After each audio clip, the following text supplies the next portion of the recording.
Good morning and once again welcome to my YouTube channel, Maths with Ease by Mr. Kamotho. We now want to look at example 2 of graphs 9. Still looking at the gradient, and we are told calculate the gradient or the value of the gradient of the function y is equals to 10x at x is equals to 2. Y is equals to 10x at x is equals to 2. Graphically, this is the graph of the function y is equals to 10x. If x happens to be 0, then y is 0. If x happens to be 1, y is 10 times 1, which is 10. If x happens to be 2, y is 2 times 10, 20, and so on and so forth. It is a straight line. So the gradient, we can easily calculate it in two ways.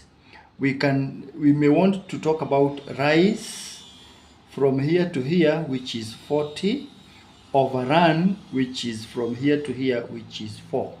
And the gradient of the straight line can actually be 40 over 4, which is 10. We can have that gradient as 10.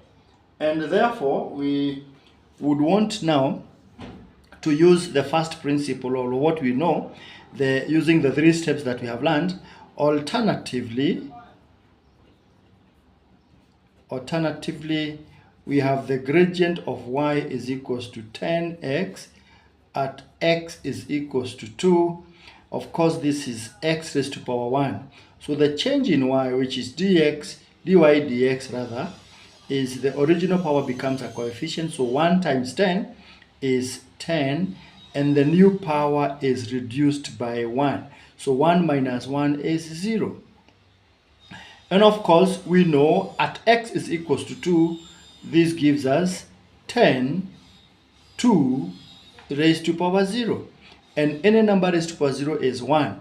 And therefore, the gradient dy dx becomes 10 times 1, which is 10, which perfectly agrees with what we found using directly rise over run. And that is it. Let us meet in the next video.